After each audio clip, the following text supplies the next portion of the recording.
मैं राजकुमार यादव, ग्राम करपिया, पोस्ट मुकनी, जिला मऊ।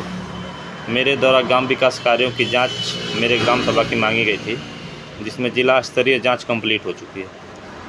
और बहुत ऐसे कार्य थे, जिसमें कुछ ऐसे कार्य हैं जो मैं आपको बता रहा हूँ। एक और कार्य था जो पिच रोड से नागेंद्र के घर तक, सोमवार के घर से दशरथ के घर तक, और एक चंद्रिका के घर से नागेंद्र के घर तक, ऐसे करके 3 बार उस रोड पे पैसा उतरा था। और एक दूसरा कार्य था रक्सैया पोखरी से सेमरी सरहद तक, जो रोड ही मौजूद नहीं था, उसको बताया गया कि काट कर फेंक दिए हैं। तो इसमें बहुत सारे लोग ऐसे गवाही कर दिए। और इसके बाद मेरा एक खेत है सच्ची देवी के नाम, मेरी दादी जो है उनके नाम से एक खेत है, जिसका समतलीकरण दिखाया गया और बहुत सारे लोग गवाही भी किए हैं। और एक नहर है, उसको नहर को लोग बता रहे हैं कि ये बहा है, तो उसका तो पेपर मैं निकाल लिया, वो तो नहर ही है भैया, उसको साबित आप लोग कोर्ट में करिएगा, जो लोग गवाही किए हैं।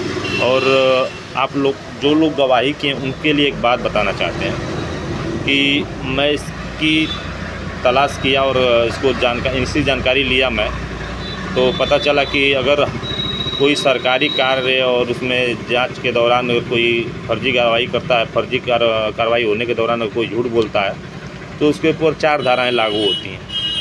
आईपीसी धाराएँ 4 लागू होती हैं, जिसमें आईपीसी धारा 191, आईपीसी धारा 193, आईपीसी धारा 182, आईपीसी धारा 200, ये 4 धाराएँ लागू होती हैं। जिसमें आईपीसी धारा 191 में किसी वैधानिक कार्य में या जांच में या अदालत में या सरकारी प्रक्रिया में कोई पूछताछ हो रही है, उसमें अगर कोई झूठ बोलता है तो उसको 7 साल की सज़ा है। धारा 193 में कानूनी प्रक्रिया में अगर जानबूझकर कोई अधिकारी को गुमराह करता है तो उसको भी 7 साल की सज़ा है। अगर 182 सरकारी अधिकारी को गलत जानकारी कोई देता है तो उसमें भी 7 साल की सज़ा है। और धारा यानी कि आईपीसी धारा 200 में अगर कोई झूठी गवाही का प्रयोग करता है तो उसे भी सज़ा है और साथ में जुर्माना भी। तो आपको बताना चाहते हैं कि जो लोग नहर को बता रहे थे कि नहीं ये बहा है, तो उसका पेपर तो मैं निकाल लिया, पूरा गांव जानता है कि वो नहर है। वहाँ पे तो झूठ बोल के धड़ाधड़ गवाही हो रही थी, मगर आप लोग को बता दें कि उसका पेपर मैं निकाल लिया हूँ, वो नहर ही है। और जो लोग गवाही हैं वो अपना कमर थोड़ा कस लेंगे। अगर हाई कोर्ट में ये प्रावधान रहा कि जो लोग गवाही किए हैं उनको सज़ा हो सकती है, तो मैं बिल्कुल उस पर उन लोग को सज़ा करवाऊँगा। और ये नंगी और बेधड़क चेतावनी है, इसको एकदम हमेशा अपने पास रखिएगा कि अगर मैं जान गया और इसके बाद जीत गया अगर केस, तो उनको छोड़ूंगा नहीं जो लोग गवाही किए हैं। और उसके बाद एक और बात बता रहे हैं आपको, और मेरी दादी के नाम से जो खेत था उस पर समतलीकरण हुआ था, उसमें बहुत सारे लोग ऐसे हैं जो 8-10 लोग गवाही किए हैं कि नहीं मेरे खेत का समतलीकरण हुआ है। और उसका एक नियम है, पहले नियम जान लीजिए आप लोग, बिना नियम जाने ही साइन मार दिए।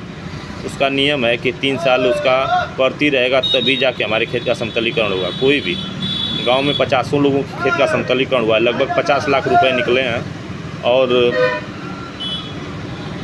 किसी को पता नहीं है, किसी को नहीं पता है। मगर मैं अपना खेत का समतलीकरण मेरे नहीं हुआ है, आप लोग का हुआ होगा भाई, आप लोग मान लीजिए, मैं नहीं मानता हूँ मेरे खेत का समतलीकरण हुआ है। मेरे खेत का समतलीकरण हुआ है तो 3 साल पहले का जो प्रति का फ़ोटो है वो हमको दिखाया जाए। और आप लोग ऐसे ही साइन मार दिए, उसको आप साबित करिएगा कोर्ट में कि नहीं हमारे खेत का प्रति है कि नहीं था। और मेरे दादा परदादा पहले से लोग खेती करते हैं, मेरा कोई खेत प्रति नहीं था, और आप ऐसे कैसे मेरे खेत का समतलीकरण करवा देंगे जब 3 साल का उसका नकल ही नहीं मिलेगा।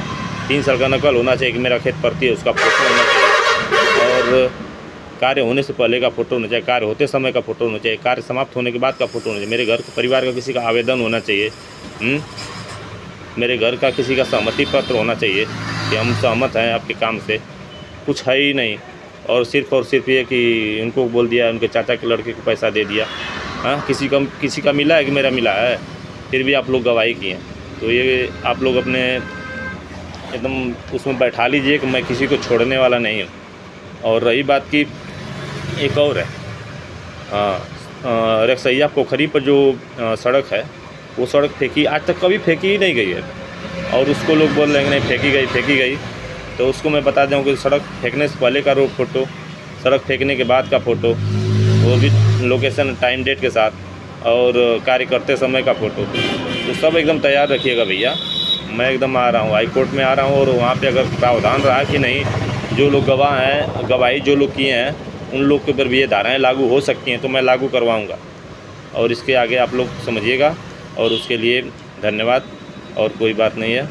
और ये अंतिम और लास्ट चेतावनी हमारी है, इसको एकदम बरकरार रखिए, ऐसे ही गवाही करते रहिए, मज़ा लेते रहिए। धन्यवाद।